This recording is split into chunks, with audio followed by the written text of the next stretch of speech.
Elowen Puddlesong. Elowen Puddlesong, a petrichor mage whose very name seems to carry the scent of rain-soaked earth, found herself standing before the void library at dusk, its spires glinting like shards of broken glass. The building, an ancient edifice of blackened stone and spiraling iron, whispered of forgotten knowledge. Her hands, accustomed to coaxing moisture from stone, trembled as she approached the wrought iron door that seemed to pulse with an unseen pulse. The stakes were simple yet profound. To learn the library's secrets could either save the city from an impending drought or lock her in an endless echo of silence. She stepped forward, her heart a drum in the cavernous silence. Inside, the first echo struck. Not a sound, but a shiver that ran along the rafters, a faint, metallic hum that seemed to carry the memory of a distant storm. It vibrated against her skin, as if the very walls were exhaling. The air tasted of old rain and distant thunder. Elowen felt a pull toward a passage that seemed to shift with each breath. Her curiosity mingled with unease, for the library did not simply house books, but seemed to listen, to remember, to echo back the questions she had never dared to ask. Elowen slipped through a narrow corridor lined with manuscripts bound in translucent leather. Dust floated like tiny galaxies. She traced the spines with her fingertips, feeling the faint imprint of petrichor on each cover. The library's history seeped into her thoughts, a refuge for scholars who sought to bottle the scent of rain, a place where time itself was archived in whispers. She discovered a hidden index, etched in a language older than the city's oldest stones, that hinted at a forgotten sect of mages who believed that echoes could be harnessed to bend weather.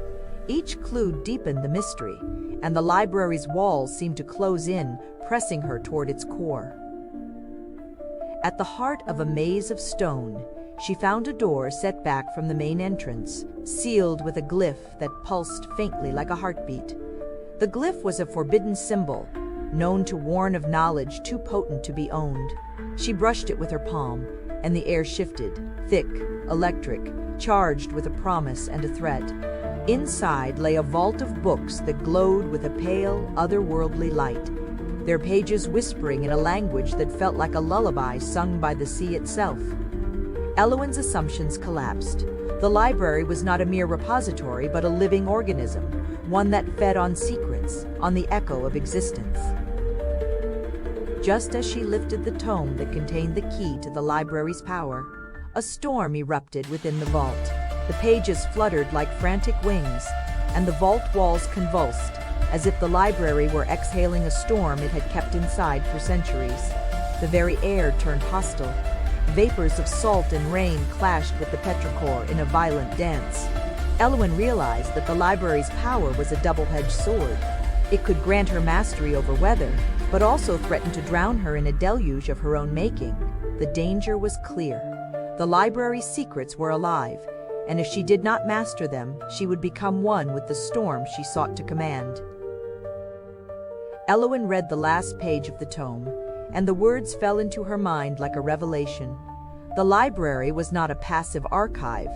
It was a vessel of echoes, designed by an ancient order to preserve the memories of rain so that future generations could feel the world's pulse. The echoes were not mere sounds, but the very breath of the void that had birthed the city. They held the power to alter weather by resonating with the Earth's hidden frequencies. The library's purpose was to keep the city alive by ensuring that every storm remembered its own cadence, and every drought remembered its own song. Armed with this knowledge, Elowen stepped into the central atrium where the void's echo resonated most fiercely. She raised her hands, palms open, as the air around her turned from stillness to a living, breathing storm. She channeled the library's echo, guiding its resonance to fill the sky above the city.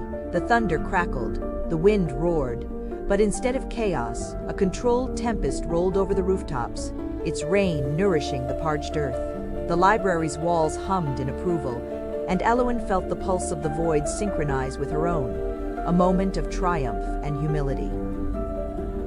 After the storm subsided, the city's streets glistened, and the people whispered thanks. Elowen stood in the quiet aftermath, her own breath visible in the cool air. She had become more than a mage. She was a steward of echoes, a bridge between the living and the void. The library, now calm, seemed to nod in silent approval. Her transformation was subtle. She no longer feared the echoes, but understood them as kin. The city would remember her not as a sorceress, but as the woman who taught rain to remember its song, ensuring that the echoes of the void would never be forgotten again.